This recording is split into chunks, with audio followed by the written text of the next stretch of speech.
One thing that I've noticed a lot of people asking me lately is, how do I add my mods to my server and have them be the items from the mods have an improved quality, like Apprenticed or Ascendant and so on? And also, is there a way to have the modded items drop naturally in the world? So I was just going to share with you guys how I do it on my servers. So the first thing that you do is you go to the workshop and you look for the mod that you want to work with. So for this example, we'll just click Echo Empire's Viking mod. It doesn't matter, whichever one you're looking to work with. And in the discussion section, you'll always find the admin spawn codes. So what you want to do is select all of the admin spawn codes, or the ones corresponding to the mod. I always find it easiest just to select everything, and then it gives you interesting things you can do later. For example, like you could have green drops drop ingredients from the mod, or apples, or cooking ingredients, or so on.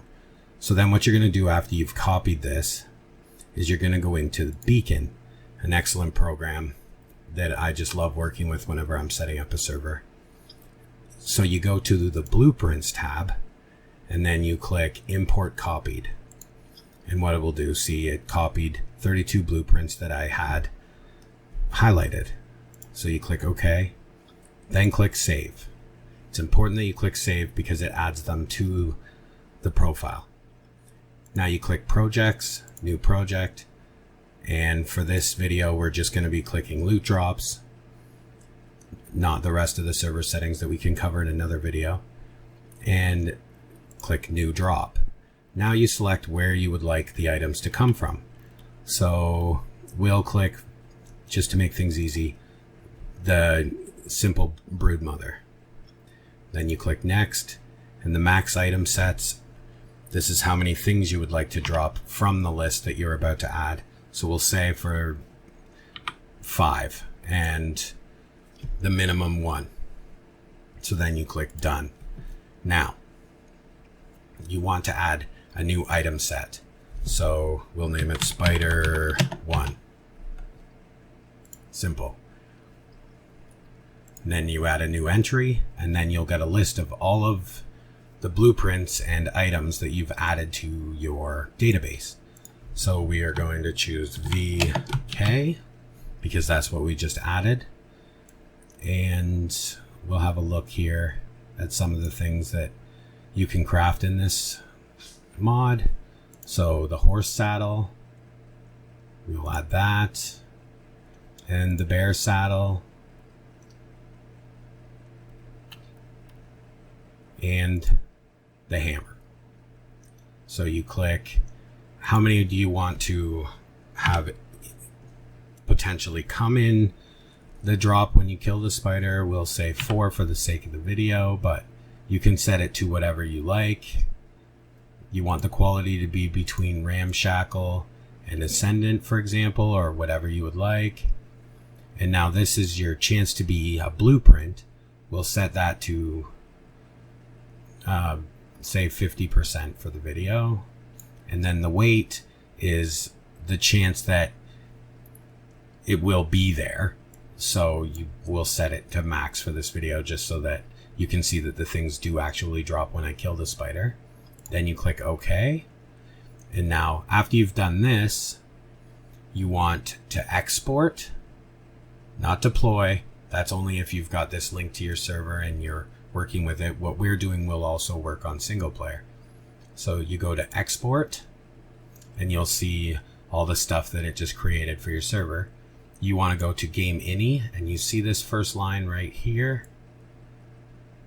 You want to copy that line.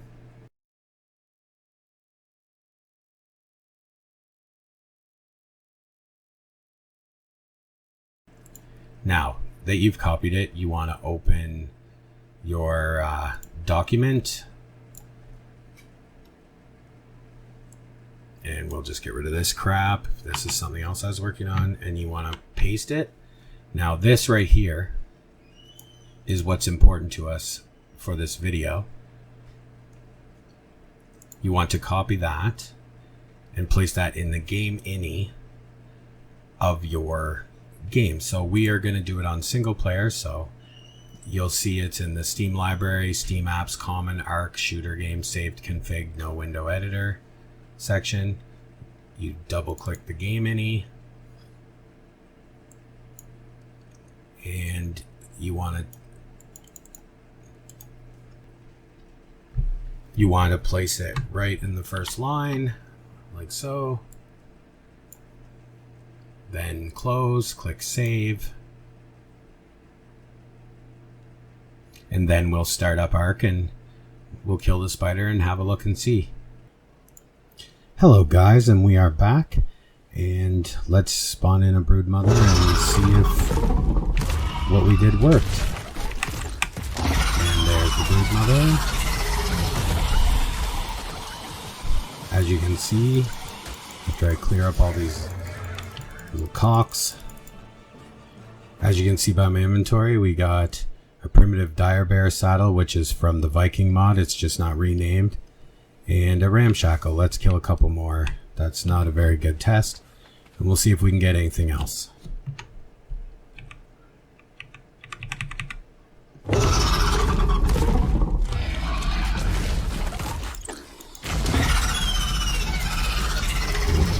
These little buggers again and have a look in our inventory. Okay, this time we got a ramshackle Viking draft horse saddle blueprint, a blueprint for a ramshackle Viking draft horse, and an apprentice, and a pre-made. As you can see, this will allow you to have your modded items in the game, and as I was showing when I was showing how to add them to the program using Beacon, you don't have to add them to the spider, obviously. I just did that for an example for this video. You could literally add them to any drop, any underwater ocean crate, any dinosaur. Like you could even add modded items, for example, crafting materials. Like if you wanted to give your server a little more flavor and help with immersion, you could have different dinosaurs drop oil, and you could have some drop fat, whatever the crafting material you would need. You know what I'm trying to say. It's really endless on what you could do. So yeah, it also, a side note on what you could do with this that doesn't involve mods, is you could extend the life of your server and make farming these bosses a lot more interesting by adding improved tech blueprints to the drop table so that your players would still receive the elements that they normally receive from farming them, but then they would have a chance of receiving pre-crafted or blueprints with even minimal uses. And for tech mosasaur saddles, tech rex saddles, virtually it's endless. Anything that you could imagine. I've never really understood why Wildcard didn't have these bosses drop blueprints for example, a Mastercraft tech rex saddle or mosasaur saddle or tech mosasaur saddle and so on. Because who uses the tech saddles really? Because you can make a 165 and on a private server a 265 armor rex saddle, and then you take that off to use a 25 defense saddle because it has laser guns that pew pew on it. So I've never really understood, so I like to do that on my servers sometimes. Also, if you add mods to your server with special creatures, for example dragons, you can have them drop special blueprints or gear associated with their mod, or even like high-end items because the dragon would be more difficult to kill. Or something that I like to do is you take and have a scavenger hunt on your server with prizes, and you can add a special item that is the thing that everyone's supposed to be hunting for, whatever you decide to assign it as, and you could have it be on a 1% drop rate or less from an undisclosed dinosaur, and people just play, and then anyone who receives that within like a 3-hour period or whatever wins a prize. And it's just things that bring a little life to the server and hopefully extend the life of a server, because it's always sad when people build up in Ark and you spend all the time breeding the dinosaurs and stuff, and really you just run out of things to do because you become too powerful, or you know, just have too much of everything, and then you just wipe, which is inevitable. But anything that we can do to keep our servers fresh and extend the play and add more carrots for players to chase is always a good thing. I hope this video was informative, and I hope you'll come back and watch some more. And if you have anything that you would like me to answer, please feel free to leave it in the comments, and I will make a video trying to address your questions. Thank you, and have a good day.